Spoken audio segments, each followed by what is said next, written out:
So we have the last session this morning. It's a pleasure to welcome Professor Diptiman Sen from Indian Institute of Science, Bangalore. We essentially dragged him here for one day. Very happy that he is able to come. So before we begin the talk, I have two short announcements. One is that soon after this, before we eat, we will have a group photograph. And then, as you know, at 2 o'clock we have a bus that will take us to this very nice place, Blue Lagoon. It's on the seashore. All of you are welcome. I'm sorry that we did not send. We have been very slack in terms of sending invitations and so on. It's a nice place. It's on the beach. It's not a 5-star type of place, but very green and very nice. So there will be 3 talks. One talk by Sharat Chandra, and then 2 talks by 2 of our colleagues. Ali, and then Moitra. So there is also apparently a swimming pool there. I don't know if there is water. So please bring your swimming costumes with you. Of course, there is sea. The sea there will be slightly better than the sea away from the city, but there are strong currents. So unless you are a great swimmer, you are not advised to go into the water. So that's about this afternoon, but Shankar has more to say. Yeah, there's also a swimming pool in that place. With water? So, with water in it, yes. But towels probably will be available, but swimming trunks I think you'll have to take along. The other thing is, please give in your filled up TA forms, and if there are any Ginger Hotel bills by lunchtime today, and also your departure information. So, because if you get it by lunchtime today, then we'll be able to do things by tomorrow. Thanks. So we will have the conference dinner will be at 7 o'clock, and then it will go for an hour and a half or so. It will return back. Anything else? Photograph is at 1 o'clock, soon after this. So now it's a pleasure to welcome Diptiman again. He will tell us about AKLT model, matrix product states.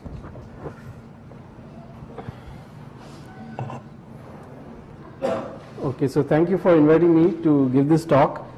So this is really just going to be about matrix products, matrix product states, and I don't really know much about the connection between matrix product states and DMRG, so I won't touch upon that at all.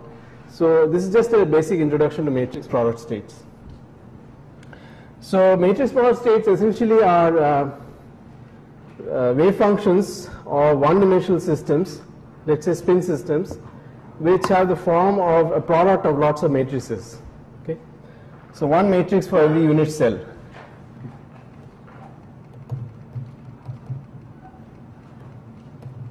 Okay, so this is a product of matrices over unit cells of a system.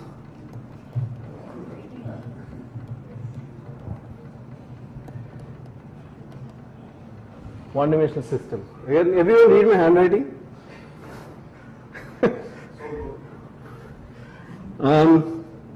So let me start with a really trivial example. So the most trivial example you can think of is the ferromagnetic state, right? So every every spin, let's say, is up. Let's say you have a spin half at every site on a chain, and every spin is up. So this is obviously a product, a direct product of spin up at every site.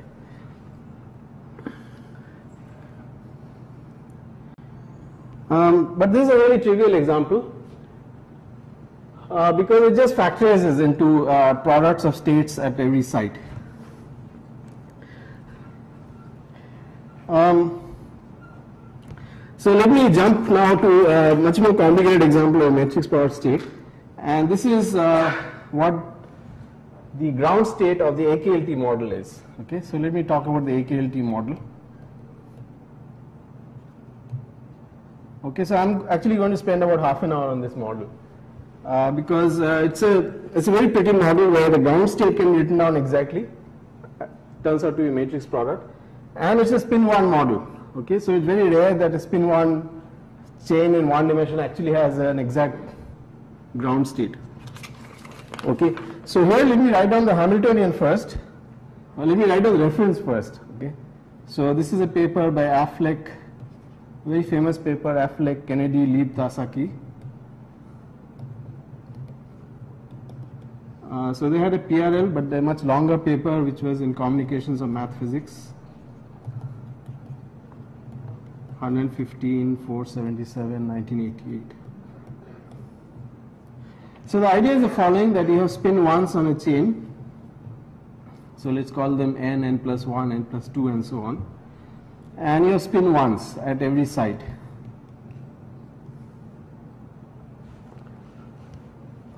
Now if you take two spin ones, then you discover that if you take S1 dot S2, then this can have the following possible values. For the singlet state, this is -2. Okay. Then there is a spin 1 state, which is for which this is -1, and then there is a spin 2 state for which I guess this is, I've forgotten right now, I guess is 1. Okay. So these are the three possible values. So two spin 1s can form total spin 0, 1 and 2, and these are the values of S1 dot S2 for those three states. Okay. So if you construct something like S1 dot S2 plus 1 times S1 dot S2 plus 2, some object like this, let me call it H12, then I can see that this gives you 0 for total spin 0 of the two states, or total spin 1 for the two states, and it gives you something for total spin 2. So if you take this as your Hamiltonian, so you just take your Hamiltonian to be sum over n, h, n, n plus 1, then the ground state of this, so the ground state is one in which n, the spins n and n plus 1 do not form total spin S equal to 2, right? In fact, the ground state energy will be just 0 if none of the neighboring spins form total spin 2. So if they are all going to form total spin 0 or 1, then that H12 that I wrote down there is 0, so the total ground state energy is also 0. Okay. So now you might ask the question, is there any state at all like that, where every neighboring pair of spins form total spin either 0 or 1 and not spin 2 at all? Okay. And it turns out there is a state like that, and that's called the AKLT state. So it goes like this. So you think of a spin 1 at each site as a combination of two spin halves, right? So these are two spin halves in a symmetry combination.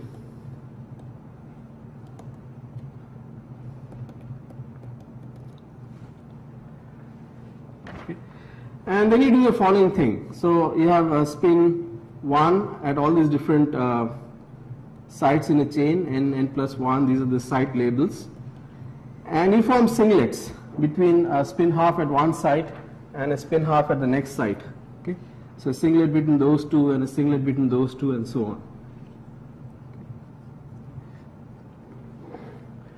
Now as a result of this construction, and of course you remember that you have to symmetrize between the two spin halves at every site. So this is actually more complicated than the way I've drawn it, because you really have to symmetrize between the singlets between the two sites at every, between the two spin halves at every site.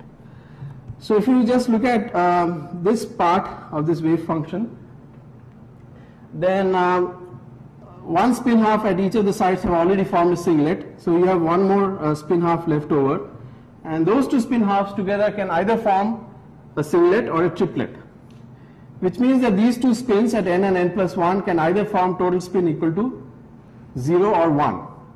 They cannot form 2. Okay?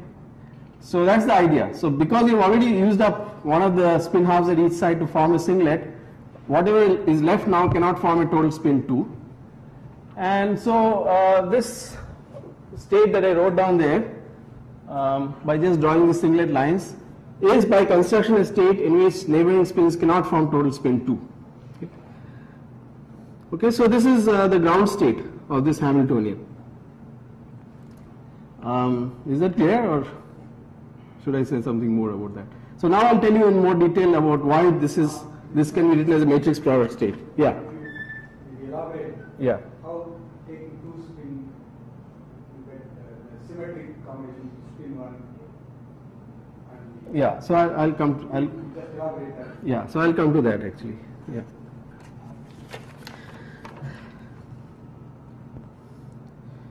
Okay. So now I'm going to actually write down this thing in using a particular notation. Right now it's all pictures and lines and so on. So I'm now going to use some algebraic notation. Okay, so for a spin half, let me use the symbol alpha to denote spin up, and beta to denote spin down. Okay. Now for spin 1, I can think of this spin 1 as made out of two spin halves in a symmetry combination, as I said. And so alpha squared will denote two spins up, two spin halves up. So that will be a state with spin, total spin plus 1 and m is equal to plus 1. M is just sz. Okay.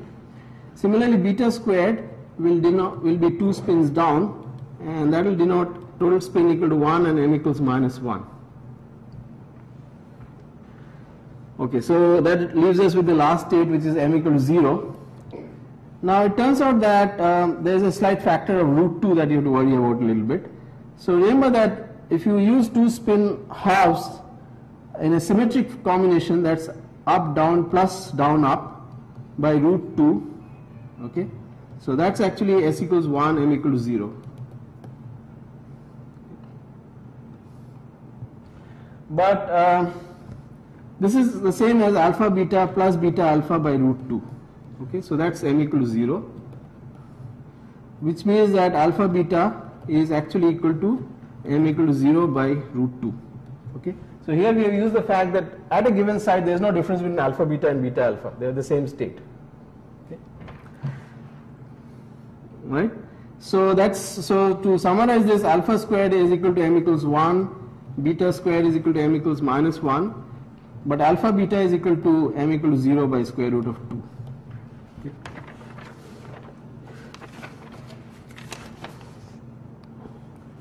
Okay, so does that answer your question of how you take two spin halves and form a spin 1 in a symmetric way? Okay, so now I'm going to write this this ground state. So this is called the equality state. Write down the fourth state is left out. That we also taken. Sorry? 3 states have been taken out. Yeah. What is the wrong state? Yeah, so the wrong state is not a state of, so the wrong state you cannot actually write, because that will be alpha beta minus beta alpha, and that will be 0. So at a given site, if you are only going to symmetrize between the two spin halves, then you cannot write this state, the singlet state. Okay, so that's basically not there. Okay, so we are just taking the 3 symmetric combinations to give you the 3 different states of total spin 1. Yeah, m equals minus 1. Right.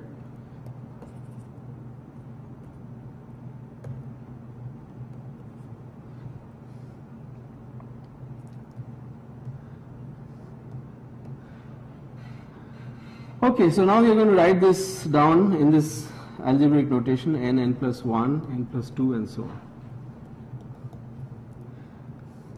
Now, if you are going to form, so this part, okay, which is a singlet made out of a spin half from n and a spin half from n plus 1, I can write this as up n, down n plus 1, minus down n and up n plus 1 by root 2.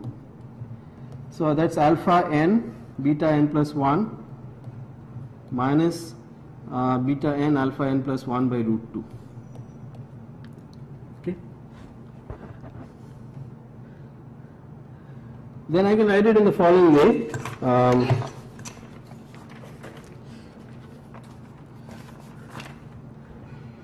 So this signs are very important here. So I'll write it in the following way: alpha n minus 1 beta n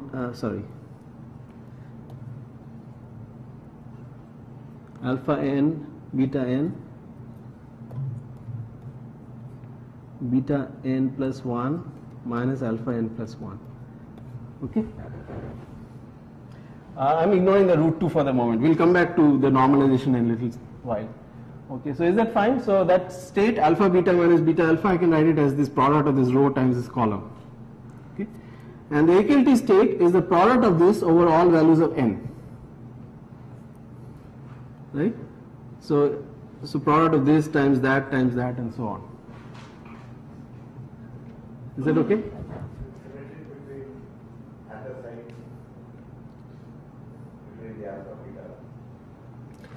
By definition, yes, because whenever you have a product of two alphas, let's say n equals 1 state at a site, when you have product of two betas, let's say m equals -1, and alpha times beta is m equal to 0.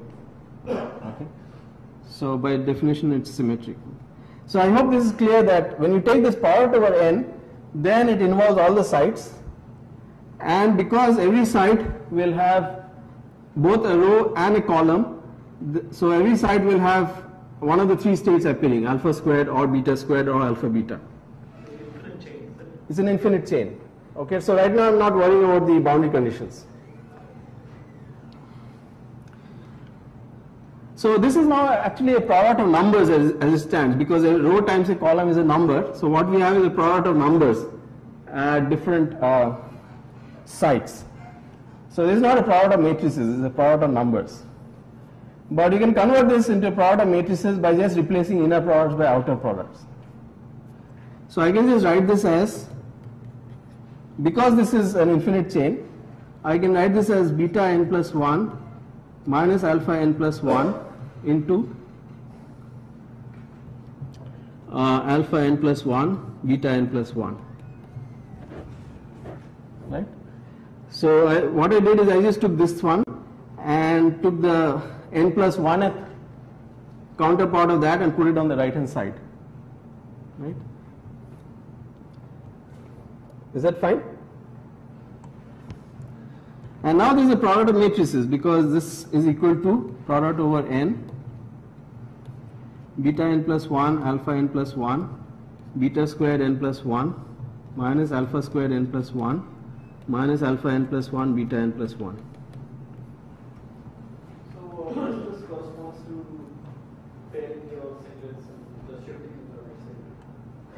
Right.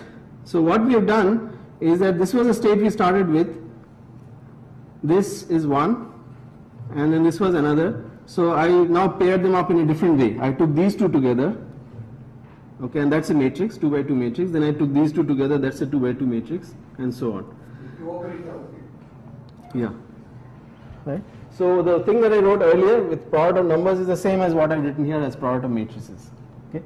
So again, I'm not worrying about boundary conditions. If you have a periodic, if you have a chain with periodic boundary conditions, you have to take the trace of this at the end. If you have chain with open boundary conditions, then you don't take the trace. Okay. Then this can also be written as product over n of this state 0 by root 2, state minus 1, minus state 1, and minus the state 0 by root 2. And this is at the site n plus 1. Okay. So all these the different states, m equal to 0, plus 1 and minus 1 are at the site n plus 1, and then you have a product over all the values of n. All right.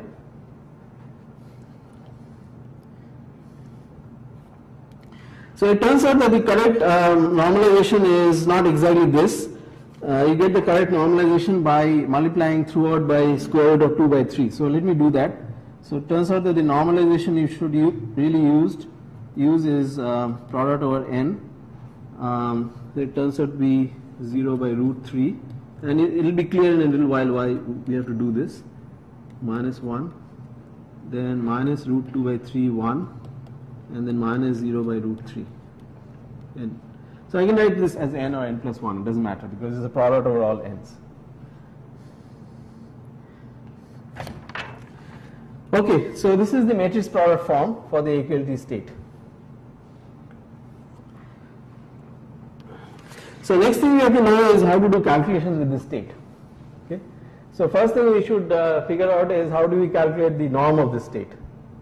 Okay, it looks like a very complicated object, right? It's product of matrices, an infinite number of matrices. So it turns out that the norm of the state is actually fairly easy to calculate. So one thing that you have to be a little careful about is that this is beginning to sound a lot like transfer matrices. Okay? But these are not transfer matrices. The individual components are not probabilities but amplitudes. Okay? Whereas in a transfer matrix, the individual components are probabilities.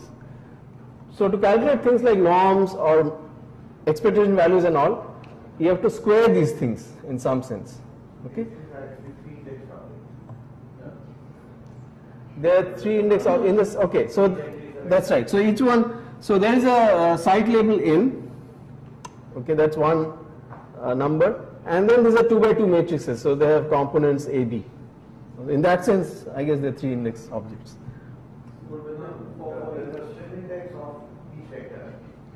Yes. And there's a matrix 2 by 2. That's right. Yes. Yeah. So there is a spin structure to this, which I'll come to in a few minutes. So let me just calculate the norm of this and see how that goes. Yeah. Normally when matrix product is motivated, you have a get, and then there is an amplitude which is a complex number, Right. which is given a matrix product. Now your gets are also inside. Right. It's possible to pull it out and exhibit the numbers. Yeah. Yeah, you can. Yeah, you can do it. You can do it that way. But this is equally easy to work with. Let me just do a couple of calculations, and you'll see that you can get used to this very quickly. No, I agree. But Yeah. what I'm saying is the way tensor products have been motivated so far. Right. In the SZ representation, you have a K, and then there is a complex number which is amplitude. Right. That has a matrix product. Here it's entire. True. But there is one representation using finger boson. Okay. Recollect it Okay. Yeah. where you can explicitly write down the numbers. Yeah. Sure. Okay. So let me call the state psi. Is this? So what we are interested in calculating is what is psi psi. Okay, so this sounds very complicated, but actually it's not complicated at all. So it turns out all you have to do is just take one of these matrices and just take the inner product with itself, element by element. That's really all you have to do. So, if this is your matrix, 0 by root, the first one is the state 0 by root 3. That gives you you just take the square of that, so that gives you 1/3. Okay, the next element is the square of that one, so that's 2/3, and then this one gives you 2/3. It's just square root of minus root 2 by 3, and then you get 1/3. Okay, and then you have to take the product of this over n. Well, I've been using this symbol multiplying n. Okay, so that's actually the norm of this state. Times trace, you have to take the trace. So now, if you have a chain with periodic boundary conditions, you have to take the trace of this. Okay, so this is actually a transfer matrix now. Okay, now that we have calculated the norm, this is a transfer matrix, so you have to take the trace of this to get. Sorry. You have to take the trace of this product.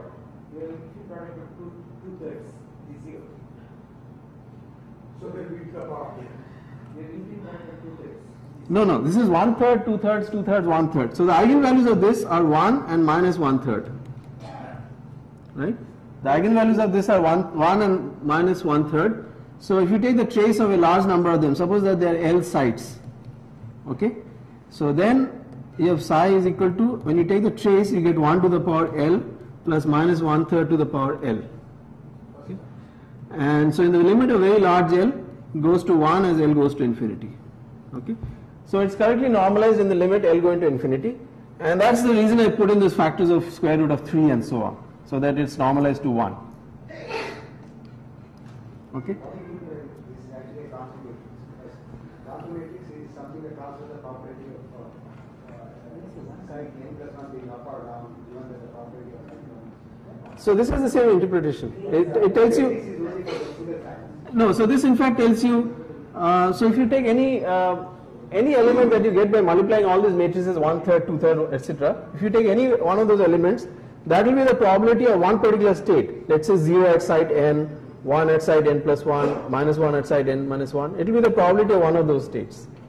Yeah, so it has exactly the same interpretation as a transfer matrix. But you have to take this mod psi to, you have to take this inner product to get this. Earlier what you had was just the matrix of amplitudes rather than probabilities. Yeah.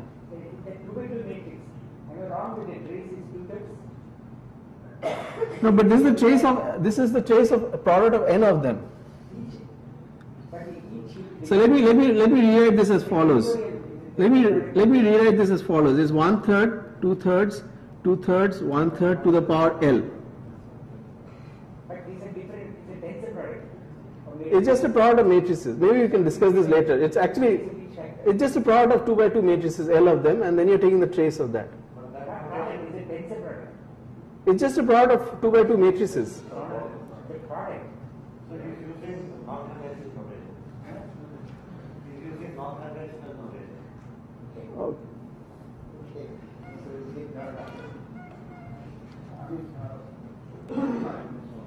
We are taking one 2 by 2 matrix and then making a direct product with another. No, so it's not a direct product. Yeah, I didn't mean a direct product at any step. I just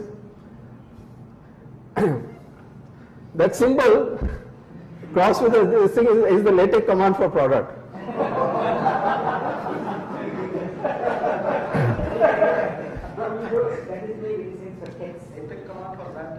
Yeah.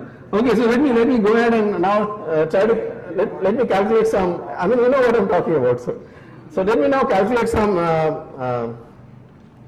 expectation values. Okay, to see really how useful these matrix products are. Okay. So let me calculate something like S0. So S0Z squared. So by that I just mean, so S0Z, so the 0 refers to the site, n equal to 0. So I'm just calculating SZ squared, the expectation value of that. So remember SZ has 3 possible values, +1, 0 and -1. Okay, so we want to see what this is equal to. Okay. So this is a trace of, you have matrices like this, 1/3, 2/3, 2/3, 1/3. Okay. So a string of these, but at some point when you get to the n equal to 0 state, so remember that the 1/3, 2/3, 2/3, 1/3 came from this came from some matrix of amplitudes like this. At this point, if I put an S0Z over there, right, S0Z squared over there, so the S0Z squared for this state is 0. That's a state with SZ equal to 0, so SZ squared is 0. This one has SZ squared equal to +1. SZ is -1, so SZ squared is equal to +1. This one has SZ squared equal to +1 again, but there's a minus sign in front of it. And this one has an SZ squared equal to 0. Okay? So when you calculate this S0Z squared, what you have is you have a 0, then you get a 2/3, then you get a 2/3, and you get a 0. Okay? So that n equal to 0 state gets replaced by 0, 2/3, 2/3, 0.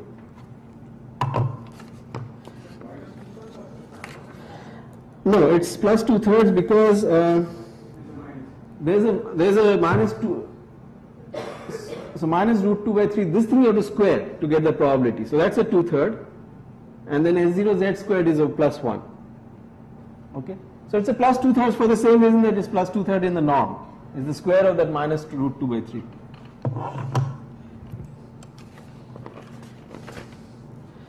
Okay, so I've lost track of my notes, so this is all from memory now. Divided by trace of 1/3, 2/3, 2/3, 1/3 to the power L. Okay, so if you do this calculation, you discover that this is equal to 2/3. Okay, so the expectation value of SZ squared is 2/3. So this kind of makes sense because it's telling you that the 3 states SZ equal to +1, -1 and 0 are equally probable. And so the states which are SZ equal to +1, -1, they each contribute 1 with a probability of 1/3 each, and the state SZ equal to 0 contributes 0. Okay, so you get 2/3. Okay, so I won't show you the details of the other calculations, but I'll just tell you the results. So when you take S0Z with S1Z, it turns out that, in fact any S and Z, it turns out that you get 4 by 3 times minus 1/3 to the power mod n. Okay.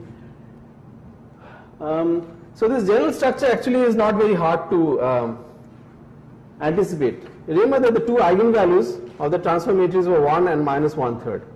And whenever you have a transfer matrix and you calculate an expectation value, it falls off with the distance as the ratio of the second largest eigenvalue to the largest eigenvalue to the nth power. Okay. So here the eigenvalues are minus 1/3 and 1, so it falls off as minus 1/3 divided by 1 to the power, the distance between the 2 points. Okay. So what's n equal to 0 here to get the previous answer? So n equal to 0 is a special case. So there you don't get, if you can't set n equal to 0 and get the previous case. But this formula here works for all values of n from 1 onwards, and also from minus 1, minus 2 and so on. Okay, so one simple check that you can do, some rule if you like, is that if you take S0Z and sum over n equals minus infinity to infinity S and Z, you just add up all these numbers, you get 0. Okay. And the reason for that is that, you see, this equality state is a state with total spin equal to 0. Okay, so this thing by itself is equal to 0. Okay. Okay, so that brings me to the question of discussing the spin of these. Yesterday, you come down. Yeah. This boundary oscillation. Yeah, I'll come to that. I'll come to that in a second. Okay, so now let me tell you, let me say a little bit about the spin structure of this AKLD state. Yeah. I'll come to it. Yeah, just hang on. Okay. Now this object that I written down a little while ago, 0 by root 3, I always forget this. Root 2 by 3 minus 1.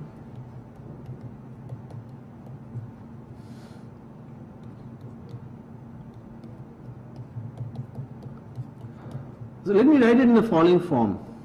So now I'll do what you were asking me to do a little while ago, which is I'll write it as this is awful, minus. So since I'm doing this from memory, I'll get lots of factors wrong, I think.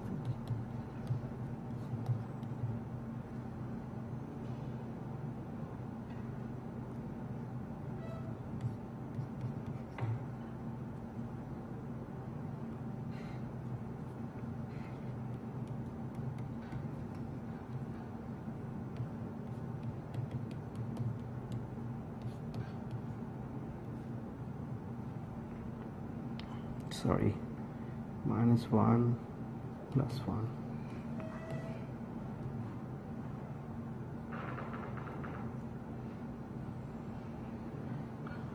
Okay, and I guess there is a factor 1 by root 3 outside. Okay, so let me write it in that form. So that's correct, right? So I've just written that matrix as sum over Pauli matrices times the 3 different spin states, 0, plus or minus 1. Now it turns out that these 3 spin states that I wrote down there, sigma x equal to plus I sigma y by root 2, is actually, is like an L equals 1 state, not L equal, LZ equal to 1 state, and then minus sigma of some other angular momentum, right? Not the same angular momentum as the spin 1 sites, but angular momentum in some other space. Yes, with 3 components. So sigma z is equal to Lz equal to 0, and then minus sigma x minus I sigma y by root 2 is Lz equal to minus 1. Okay. Now you may be a little puzzled about these relative signs. The first one has a plus sign, the second one has a minus sign, the third one also has a minus sign. I was a little puzzled by this myself till I actually looked up the spherical harmonics in a book. And the spherical harmonics, if you're careful about them, actually have these signs. So if you look at the spherical harmonics for L equals 1, then x plus iy is actually Lz equal to 1. When you act on this with L minus, you put a 1 by root 2. When you act on this with L minus, it actually gives you minus z. So that's Lz equal to 0. And then you act on it with L minus, and that gives you minus x minus iy by root 2. And so that's Lz equal to minus 1. Probably it depends upon the choice of phase you have made for the spherical harmonics. So the choice of phase I made is the very first one, x plus iy, I have taken it to be that particular phase with a plus sign. For spherical harmonics, you have 2 different phases. Yeah, so once you choose one of them, then the others are fixed, because if you choose the top one, x plus iy, then you just get the others by repeatedly acting with L minus. So I've made a choice for the first one, which is x plus iy, then the others are come out to be with minus signs. Now the point about this is that, so maybe I'll just say this in words. So here I have, this is now a combination of two spin 1 objects. Okay, this is an Lz equal to minus 1, this is Sz equal to, this is an Lz equal to plus 1, this is Sz equal to minus 1. This is an Lz equal to 0 and this is Sz equal to 0, and it has a minus sign. So I've goofed up with a sign somewhere. This should be a plus here and then minus over there. I didn't goof up with the sign, I just wrote them wrong. And then this is Lz equal to minus 1 with an Sz equal to plus 1. So what you have in this is Lz equal to plus 1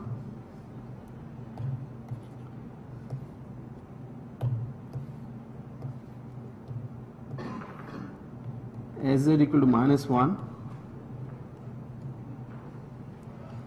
minus Lz equal to 0, Sz equal to 0 plus Lz equal to minus 1, Sz equal to plus 1.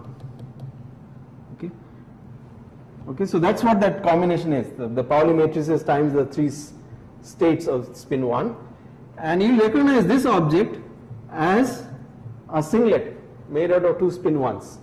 Right? That's the particular linear combination that you take, which gives you a singlet. Okay, so this is a singlet now of some bigger rotation group, which includes rotations of the Pauli matrices and the rotations of the spin 1s. Okay, so under this bigger group, this is singlet. Okay. Can I ask you? Yeah. The sigma is a linear operator on the vertices. Yes. So there is an adjoint action. Yes. That will give the angular momentum u. Right. But that is not what we are talking about. Because you are getting spins which are, otherwise I can impact the same thing. Yes, but I mean the angular momentum that I'm talking about for the sigmas is exactly that. Just adjoint action. Yes. Okay, so this actually shows that this particular combination that I had, 0 by root 3, etc., that's actually a total spin singlet. Right? This is a total spin singlet. Okay, because it's the right linear combination to form a singlet out of 2 spin 1s. But it's a spin singlet under this bigger group, which is something that rotates the Pauli matrices and rotates the spin 1s at every site.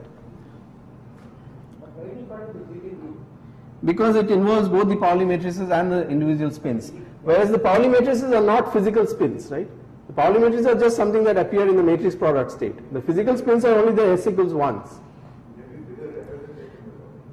Bigger representation, yeah. So therefore, if you take something like trace of all these matrices, 0 by root 3, etc., if you take the trace, then at the end of the trace, the Pauli matrices are all gone, right?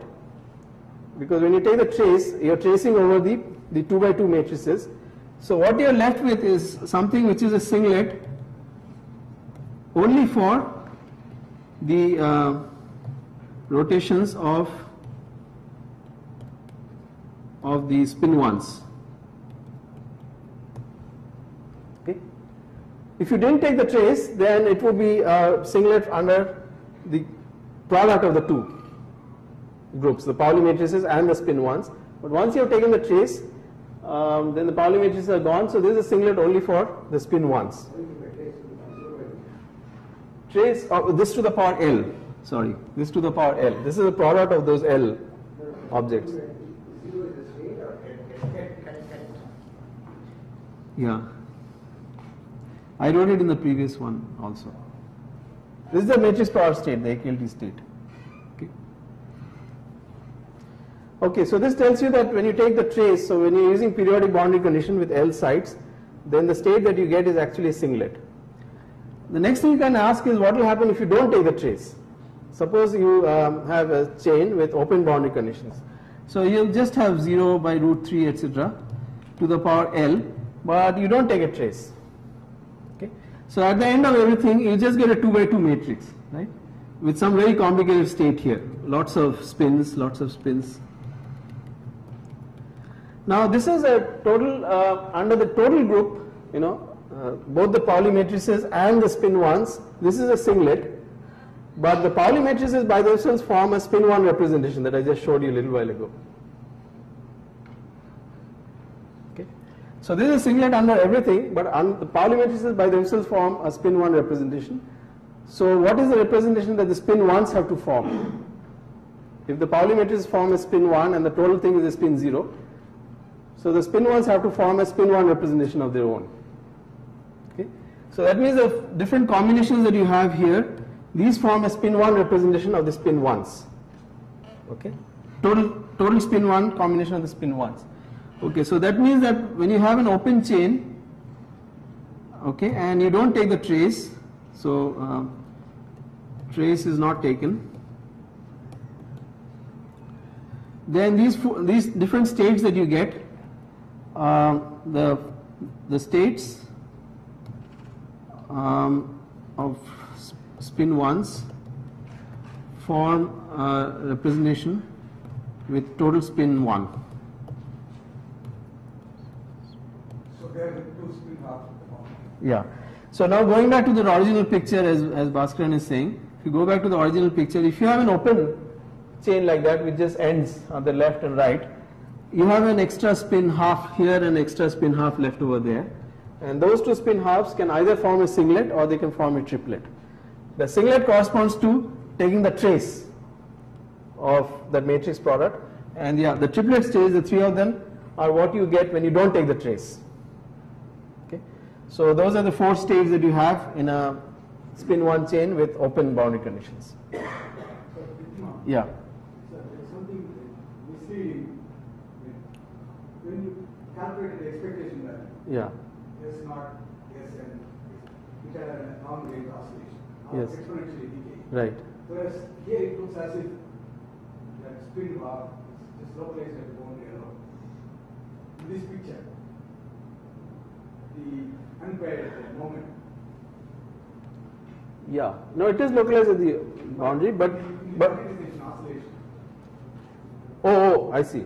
Yes, that's true. So if you calculate, so with an open boundary condition, if you calculate the magnetization near the end, you will see that it oscillates. It goes. That's what you showed. Yeah. It decays to 0 as you go into the bulk, but it oscillates with a. It falls off as minus 1/3 to the power n. Balance bond picture is somewhat misleading.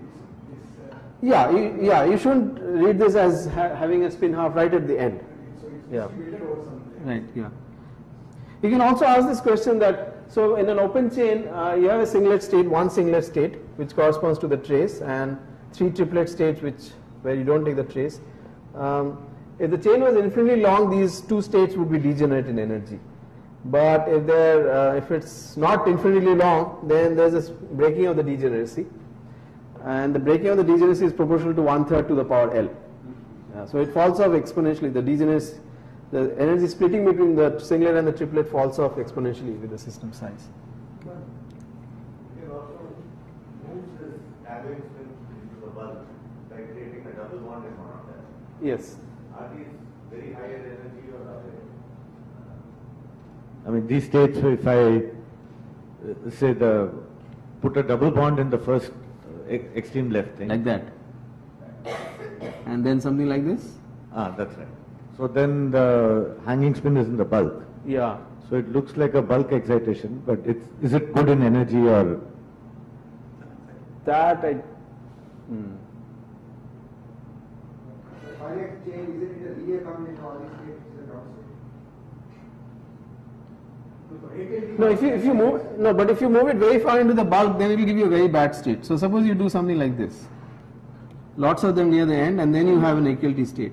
This is actually very bad because all these bonds are unsatisfied. But all those need not be double bonds. I can make an AKLT on this side also. Oh, so you mean just the first state here? Huh. You just want to do that? Make it, yeah. Yeah. Okay, so I don't know the answer to that. Yeah. So interestingly, Naveen and I have a paper where the ground state has it can be either AKLT or it can be double bonds. They're equally degenerate, and so there actually these have the same energy, but that's a different kind of. How we modify the Hamiltonian for that? So I don't remember right now. I can look up our paper and tell you. Yeah. Okay. So I think that's actually all I wanted to say about AKLT.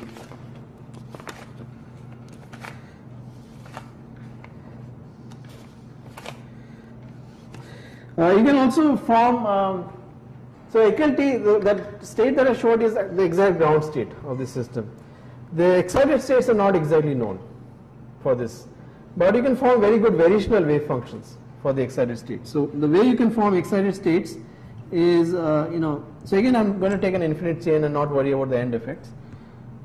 What you do is that you break one of these singlets, okay, between n and n plus 1, and you replace them by just, let's say, 2 spin ups. So you replace that singlet bond by a triplet, okay. So let's call this state n, okay. So this is not an exact eigenstate of the Hamiltonian. So you can think of this as a variational excitation. Then you can form a momentum eigenstate by taking the sum over n e to the I k n n. Most cases, but okay, this calculation was done by Totsuka and Suzuki.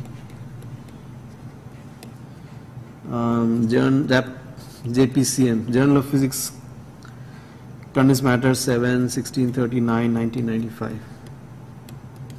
Okay, and this is a calculation that can be done analytically, and they got the following result, which is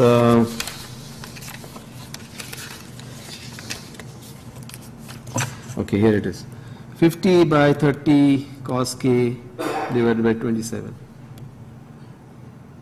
Okay. It's a simple analytical result, okay, and so the minimum value of this is at k equals pi, so the gap is at k equals pi, so that's 20 over 27, right? So that's about 0.74, which actually seems to do pretty well compared to the numerical calculations for the AKLT model. The main thing about this is that it has a shape like this. If you plot it versus k, 0 versus pi, the minimum is at pi. Okay, so omega k versus k looks like that. And this is actually the general shape of the lowest excitation of spin 1 chain. Not just the AKLT model, but even the spin 1 chain, Heisenberg chain without the biquadratic coupling. Okay, so the minimum gap is at pi, k equals pi rather than k equals 0. That's the Howland gap. It's much bigger here, but anyway, this normalization is not the same as the normalization of the Heisenberg chain. Okay. Okay, now let me turn to something else, which is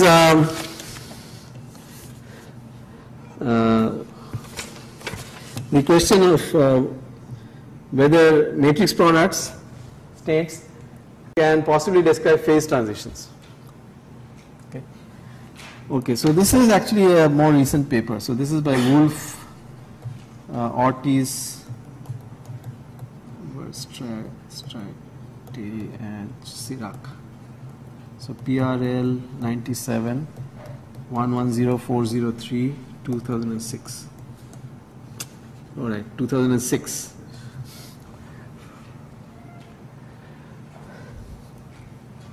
So basically, we found that if you look at correlation function, 2-point correlation functions, these go as lambda 2 by lambda 1 to the power n,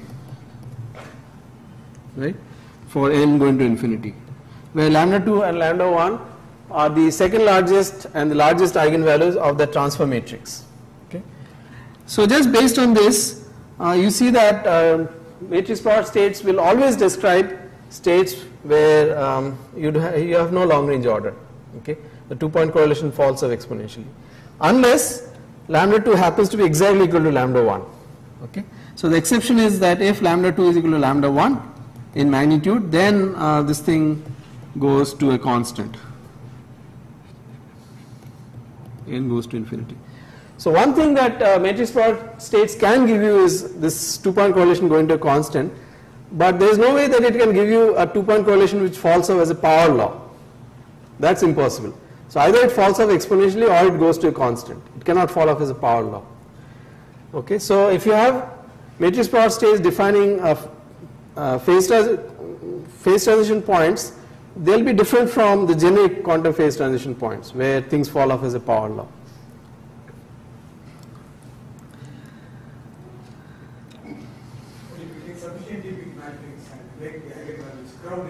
That's true. Then, yeah, then you can do better. Yeah.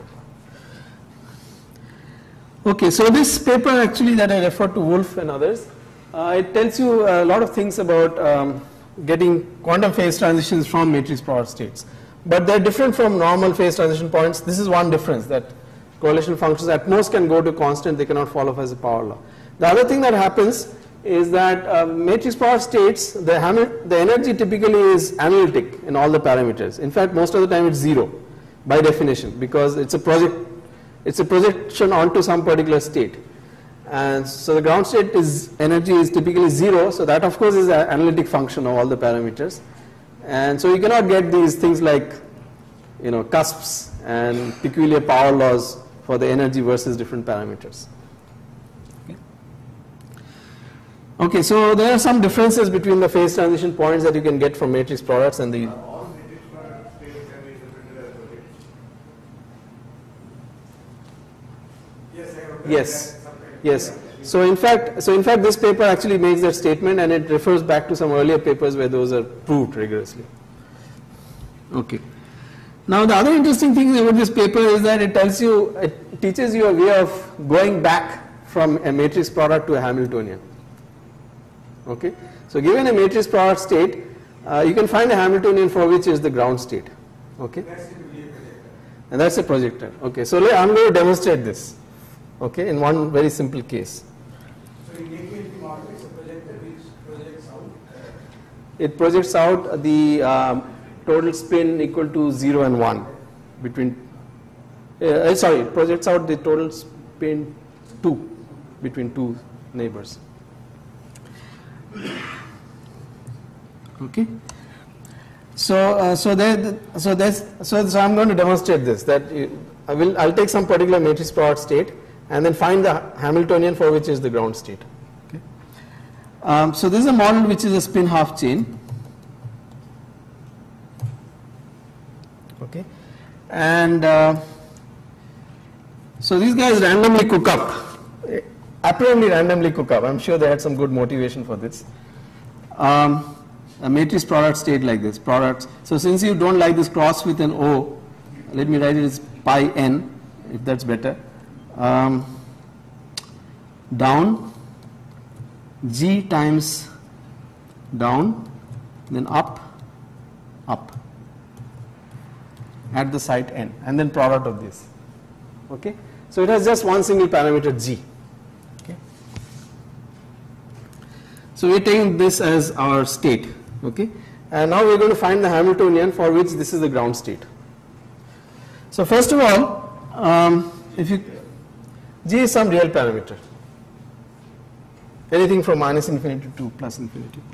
So if you calculate psi, you find that this you can easily see is the product 1 G squared 1 1, right? I'm just taking the squares of each of those elements. And you can see that the eigenvalues of this are 1 plus minus G. So when do the eigenvalues become equal? When G is equal to 0. Okay. So this one has a phase transition at G equal to 0.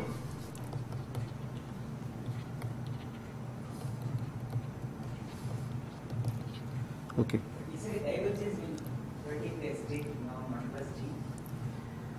Yeah. So if you calculate, so again I should put a trace, and so this is basically equal to 1 plus, if there are L sides, this is 1 plus G to the power L plus 1 minus G to the power L.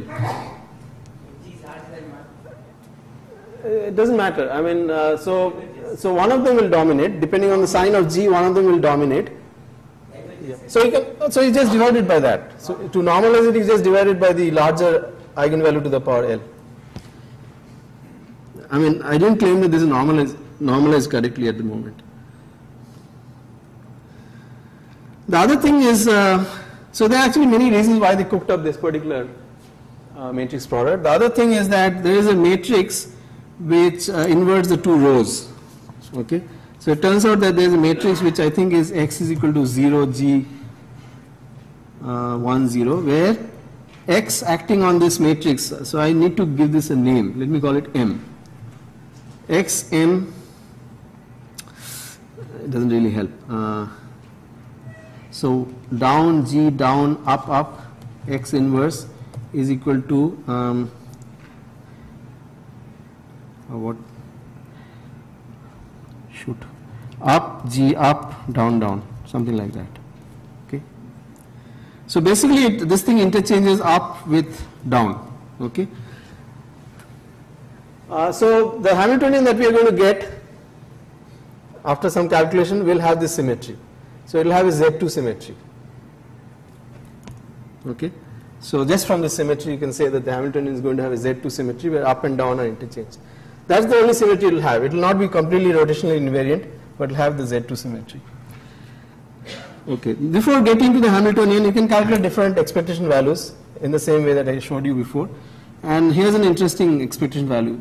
You can calculate sigma x at any site that you like.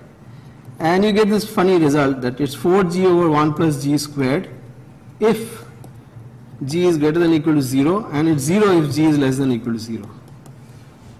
Okay. So it's continuous, but the first derivative is not continuous. Okay. So you can see that it has some kind of phase transition at g equal to 0, but it's a very peculiar phase transition. Okay. It's not an Ising model. Yeah, it's a funny kind of non-analyticity.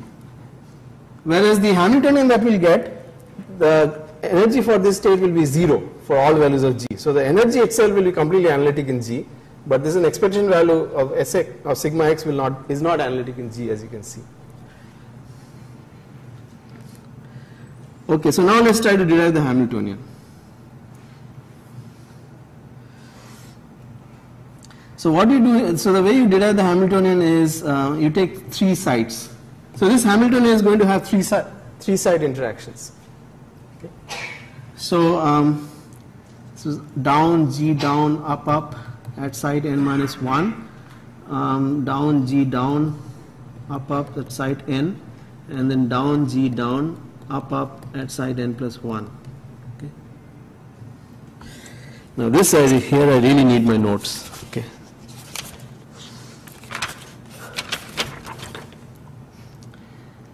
So what you do is that what we are going to do is look at the Hamiltonian that describes the spin half at site n for certain fixed values of the spins at site n minus 1 and n plus 1.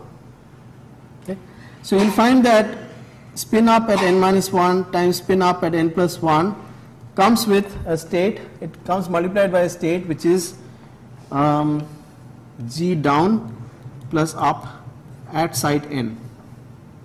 Okay. So if you just look at the matrix product involving just these 3 spins and extract from that what is the state that multiplies up n minus 1 up n plus 1, you find that it's this particular combination. So now we can cook up a Hamiltonian which is the Hamiltonian for up n minus 1 up n plus 1, and it should be okay, so I should also have to normalize this correctly. So let me put square root of g squared plus 1 and call this psi 1. This is at n. So I take a Hamiltonian which is the projection onto that identity minus psi 1 n psi 1 n. Okay. So by definition this is the Hamiltonian which acting on this state, okay, this Hamiltonian acting on that state gives you 0, and on the orthogonal state it gives you 1. Similarly, if you take up n minus 1 down n plus 1, this comes out with a state which is just down. Okay, and so I define a Hamiltonian up n minus 1 down n plus 1 as just equal to I minus down n. Okay, and so on for the 4 different possibilities. Now I just put them together, right? So I say that for this case, I have a Hamiltonian like this. For this case, I have a Hamiltonian like this. Okay. So what is the total Hamiltonian? So total Hamiltonian is like this. So I want to say that when the n minus 1 spins are both up, then the Hamiltonian for the nth spin should be something. So to say that the n minus 1 and n plus 1 spins are up, I can put a projection there. N minus 1, 1 plus sigma z by 2, n minus plus 1. And then the Hamiltonian is what I wrote over here, right?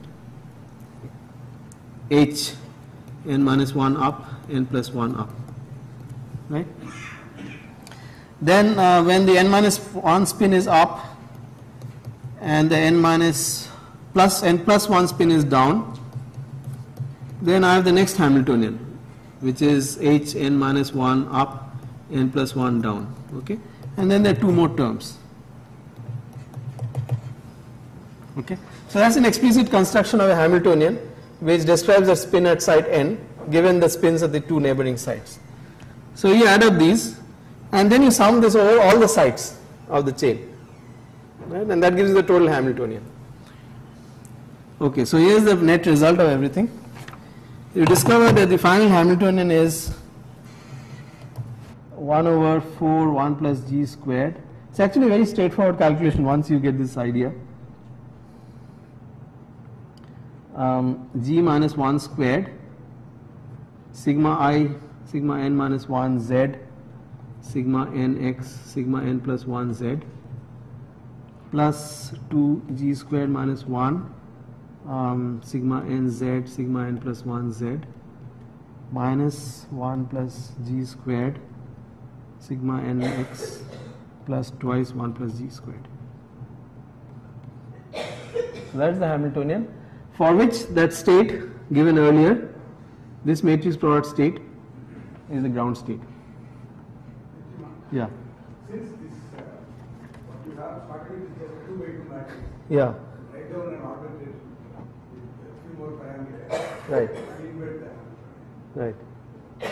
Will it be all short range like this? Yes. Yes. By, Yes. Because you- So that's proved in this paper by Wolf, that if you take, so no matter what you do, as long as the matrices that you have taken are finite dimensional and the number of states that you have taken at every site are also finite dimensional, they actually have a formula of what is the range. I see. They actually have an explicit formula. Okay, so I'm going to describe the Hamiltonian in detail, but this was just to show you that you can get a Hamiltonian by just following this procedure blindly. So,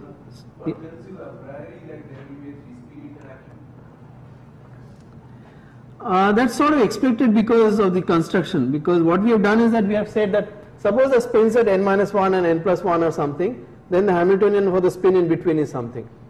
So the Hamiltonian in the middle depends on the states of the spins on the neighboring sites, but it doesn't depend on any further neighbors. Okay. So Hamiltonian at most depends on 3 spins. So it also means to get a 2-spin Hamiltonian, it's very difficult. Yes, yes. So getting 2-spin Hamiltonian is actually very difficult.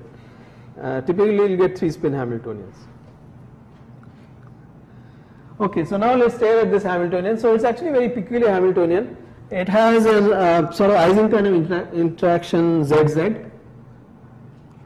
and then it has this X term. So this part looks like a transverse Ising model, but it has the 3-spin interaction. But if you really stare at this very closely, you find that this can actually be solved by Jordan-Wigner transformation, by mapping it to fermions. Okay, and in terms of Jordan-Wigner fermions, this becomes completely quadratic.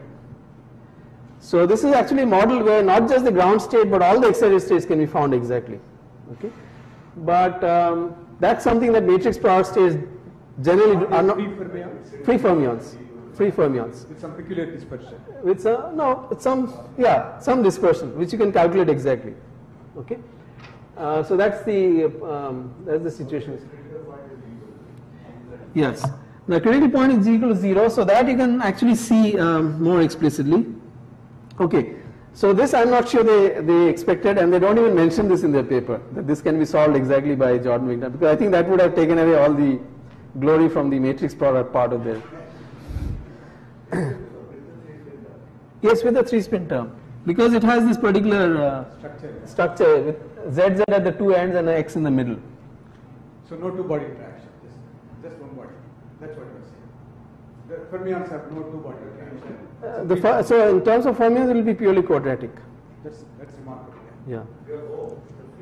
It's a free fermion. But so the first term involves fermions at sites n-1 and n+1. See, so the way you do Jordan-Wigner here, the strings involve sigma xx, products of sigma xx. Okay.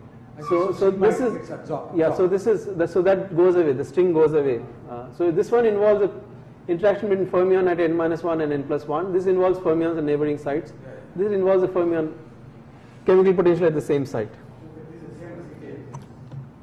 Actually, it is equal to transpose xy. Yes. So I'm coming to that. So the other way you can think about this is that you can do the following thing. First of all, you can make this transformation. Let's interchange sigma z with sigma x and also take sigma y to minus sigma y at all the sites. Okay, this is a unitary transformation. Okay, the next thing you can do is a duality transformation. So you know how the duality transformation goes. So if this is your original chain n+1, n+2, you have sigma z sitting here.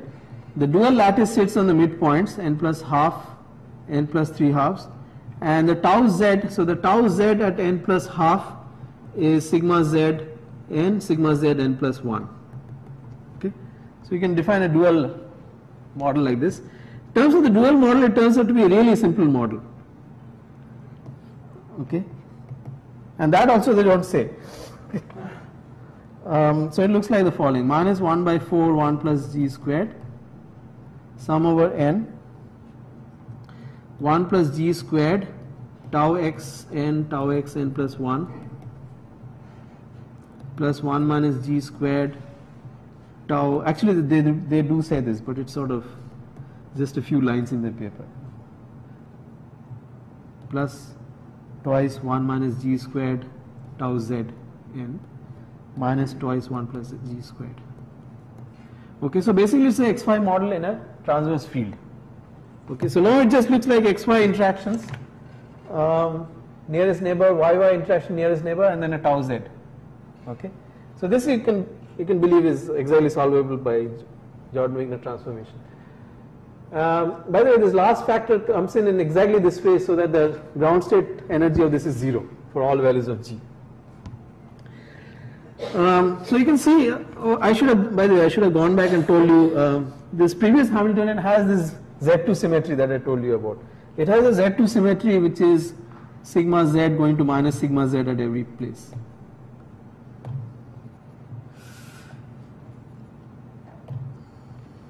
So this is the Z2 symmetry. Okay. However, in this model, if you use transfer matrices and calculate sigma and z, you discover that sigma and z turns out to be 0 for all g. So this is another very peculiar thing. This is a model which has a Z2 symmetry, but that symmetry is never spontaneously broken at any value of g. Okay. Change the combination conditions. You have to do something to sigma y and sigma x to maintain the commutation. Yeah, you have to do something to sigma y and sigma x, which I have not written down. Yeah. So sigma y goes to sigma minus sigma y, and sigma x remains sigma x. Yes. To preserve the spin commutation relations. Okay, so that's another peculiarity, that this is a system which has a Z2 symmetry which is never spontaneously broken. Okay, so again it's very different from usual phase transition. Okay. Okay, so now we see what happens at g equal to 0. So in this language, in the dual language, you can easily see what happens at g equal to 0, and it's a very simple model there. You can see that the Hamiltonian looks like empty band. Tau x n, exactly, it's an empty band, just barely empty band. Minus twice tau n z. Okay, so the first two terms become tight binding, the tight binding model, and the chemical potential is at the bottom from the last term. Okay, so it's an exactly empty band. And in fact, the ground state is really very simple. Right? The ground state is all sites are empty. In terms of spins, it's all spins are up or down depending on what convention. So that's a particularly simple state. Okay. Hmm? What is for small g? Because the demand will move up, produce a gap. Yeah. It never, I think No, it's not as simple. So when you change g, once g becomes different from 0, oops, sorry.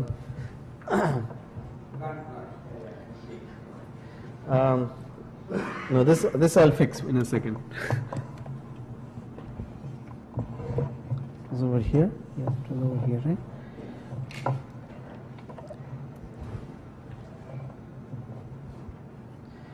So if you move away from g equal to 0, it's no longer isotropic.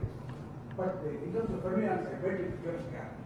No, that it does, but it becomes gap. But you cannot just think of it in terms of tight binding model. It also has extra terms which are like superconducting terms. Sure. You get If we seeds. diagonalize it, should be some Yeah. Fermionic Which are gapped. Right. because Yeah. gap plus point is only Yeah. So the g equal to 0 point is also a gapless point. So in that sense, it's like it really is like a phase transition point. but It's there's gap. only gap plus point. That's the only gapless point. At any other value of g, it's gapped. What about the edge states and g plus and g minus? The edge state for g slightly positive and slightly negative. Because it might be a topological transition where one phase doesn't have edge states and the other one has.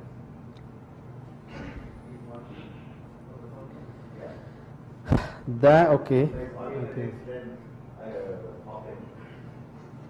When j is greater than 1, when g is equal, now it is gapless point. So maybe Sure, Shankar so can that's- explain this. I think it's an important point for the sake of students. Why do you expect that? There's another free fermion model where you'll get similar things that so just take alternate hopping 1j 1j 1j on 1d. So then at j equal to 1 it is gapless, j greater than 1 and j less than 1 it has a gap. And then if you cut and make a finite chain out of it, depending on where you cut, j greater than 1 will have edge states and j less than 1 doesn't have edge states. You can also relate this to a Berry phase which takes values 0 and 1. So,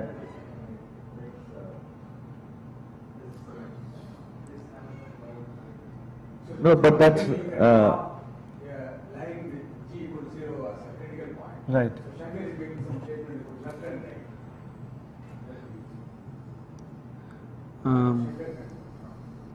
So so there's g equal to 0 is here. So that's the quantum critical point. Is there any distinction between the left? Yeah. So the question is, so by the way, it turns out that there are 2 points which are quite interesting. G equals -1 and g equals +1. Okay. So if you go back a little bit, those 2 points you can sort of understand. But they are gap transversizing. So if g is equal to either +1 or -1, then in both cases you can see that there is no tau z, right? Tau z vanishes, and then one of them is positive, the other one is 0. So then it just becomes the Ising model, classical Ising model at g equal to ±1. So those are not that interesting. But I don't know what happens for g slightly negative or slightly positive.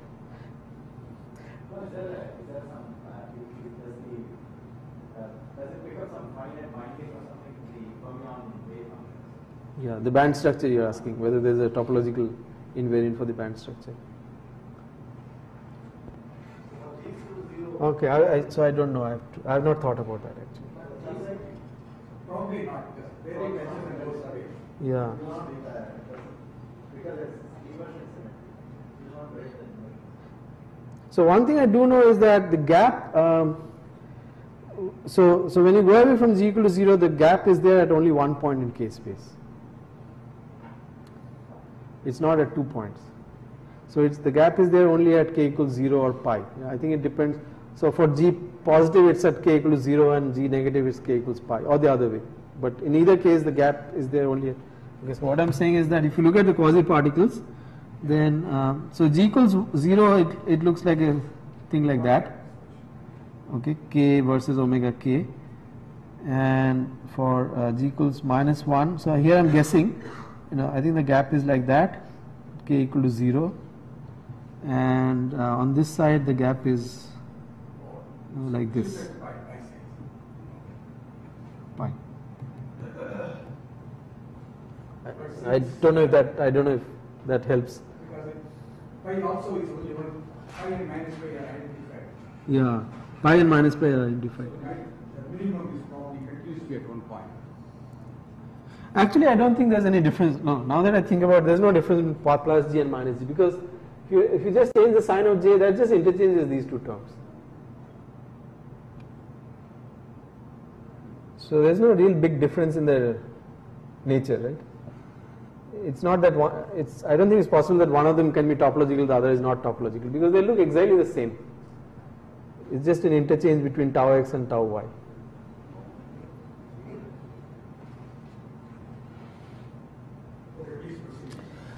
Okay, so I have 10 minutes or so.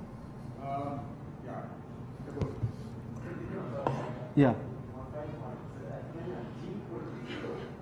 you wanted to have this low at pi, then what should have happened is that both 0 and pi should have gapped state at g equal to 0, right? The way you do that.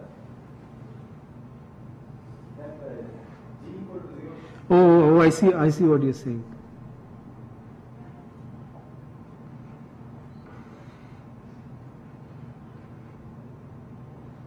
Yeah, I'll have to think about that. So maybe this picture is not correct. Maybe on both sides the gap is at 0 only. Yeah, maybe this picture is not correct. But one thing one can say, at -1 and +1, the band will be flat. Because it's clear as mark. Yes. In terms of The bands are completely flat. Between Yeah. Yeah, so actually this picture is also not correct. The band is really like that. Flat band. Okay, so the last thing I wanted to talk about is something that I really don't know anything about, but it's a very interesting thing, and I think Amit Datta actually mentioned this yesterday, which is the information content of matrix product states. Okay, so this is just something that I learned while preparing this talk, but I thought I'll tell you about it. So this is in a paper by Polman, Mukherjee. Okay, so here's the unusual spelling of the word Mukherjee.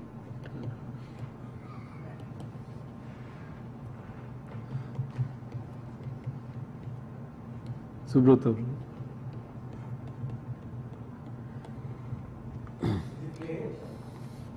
What? No, he doesn't have the H.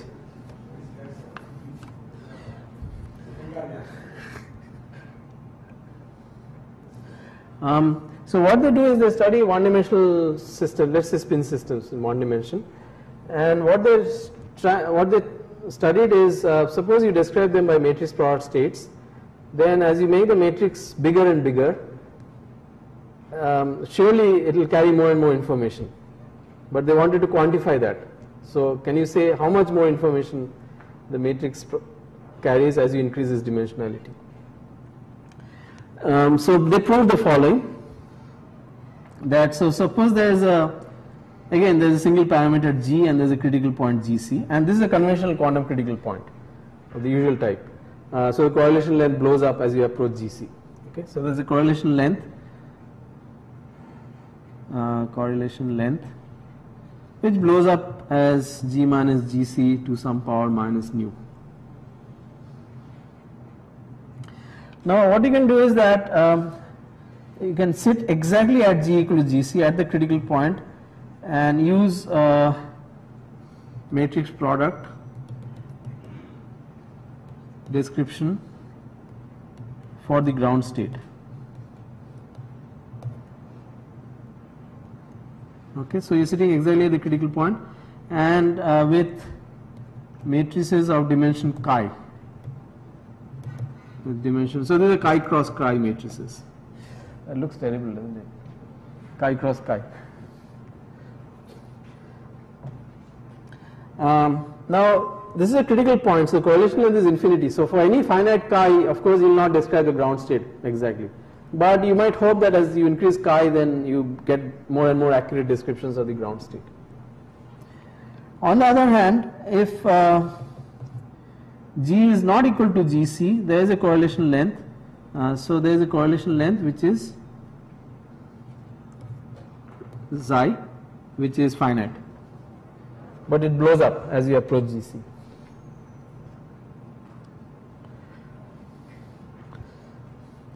So what they showed is something very interesting, which is that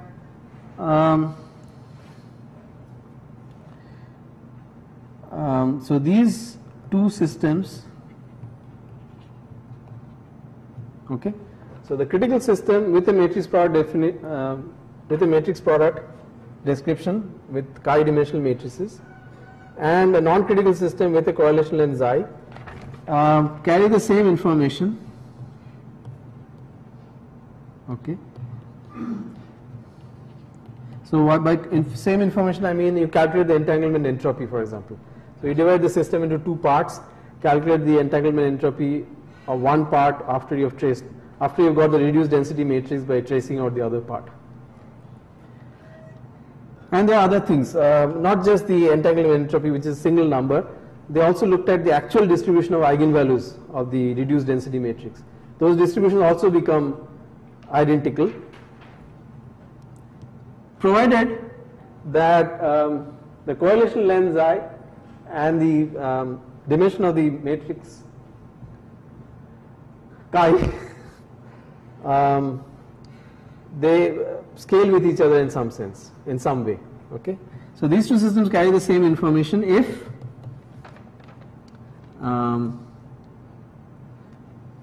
xi goes as chi to the power kappa.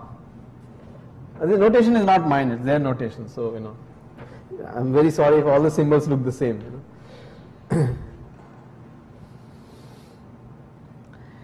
Okay, and what does this? What is this kappa? Okay, so now comes the interesting part. So what they showed is that the kappa is a universal number which just depends on the kind of quantum critical point, right, around which you are doing all these calculations. So where kappa only depends on the nature of the quantum critical point.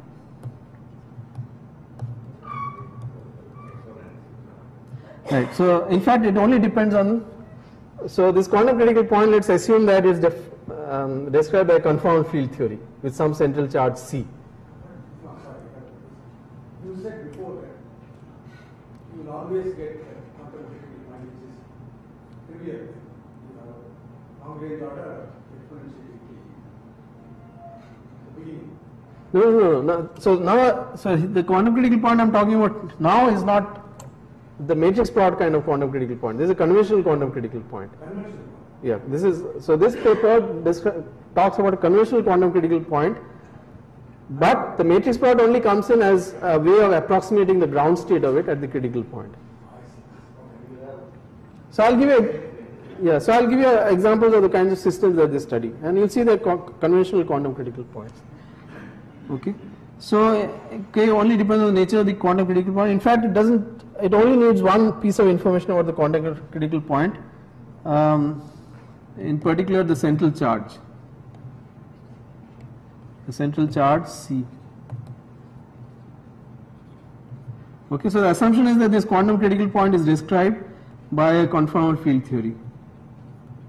Conformal field theory with some value of C. Okay, and they show both analytically and then they verify numerically that this kappa is equal to this peculiar object 6 over C square root of 12 by C plus 1.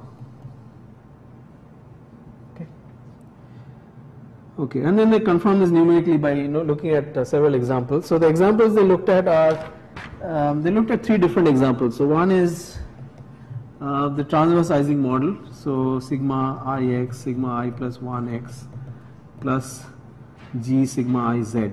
Right. So this is a quantum critical point at g equals 1 with central charge equal to c equals half. So that's one example that they study. Then another example they study is the xxz chain, right? So sum over I, sigma ix, sigma I plus 1x, sigma iy, sigma I plus 1y. So these two are equal. Then you have a gamma which is sigma iz, sigma I plus 1z. So this is described by a confound field theory. This is critical for a whole range of gamma, going all the way from -1 less than gamma less than equal to 1. And it is described by a confound field theory with c equals 1. Okay. So this is another one that they study. And then they also study the biquadratic, the spin 1 chain, which is sum over I cosine theta. So this is spin 1 chain, si dot si plus 1 plus sine theta si dot si plus 1 squared. Okay, so the AKLT model was one special case of this, corresponding to tan theta is equal to 1 by root 3. This turns out this model has a confound field, has a critical point at theta equals minus pi by 4 with c equals 3 by 2, and a critical point at c equals pi by 4 with c equals 2. Okay, and they study both of these. Okay. So these are 4 cases that they study in their paper, and all the 4 cases they look at things like the entanglement entropy and the distribution of eigenvalues of the reduced density matrix, and they show that those match if the correlation length and the density, the dimension of the matrix product scale in this particular way, where kappa is given by this formula. Okay. So I thought I would tell you about this because it's an interesting paper about the information content of matrix product states. If you let the matrix become bigger and bigger. Okay. So if I sit at GC, Yes. study the system with some matrix product states with size chi. Right. That means you're saying that I'm studying a system whose G is effectively shifted away from GC by some Sort of. Yes. Yes. Yes. So first of all, one thing that they study is the entanglement entropy. Right. So the entanglement entropy if you are away from the critical point, it goes as c by 6 log times log of the correlation length. Then they sit at the critical point with a matrix product, and they find that this goes as c kappa by 6 log of chi. Okay. So by plotting this entanglement, so in fact the first one they don't even have to study because this is known from confound field theory. So they only have to check the second one. So they just plot S versus log of the size of the density matrix. C is known, so they just have to read out the slope and get the value of kappa and see whether it matches that form expression given in terms of the central charge. So that's one test. But they actually do a more detailed test. They look at the actual distribution of eigenvalues of the reduced density matrix, and they also look at the ground state energy. That also scales with the correlation length or this chi in a certain way, and those match. Okay.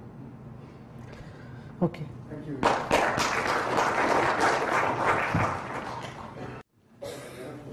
Before I thank Kima, so there will be group photograph just outside as we go towards our lunch, and then please be back. I don't know where the bus will start.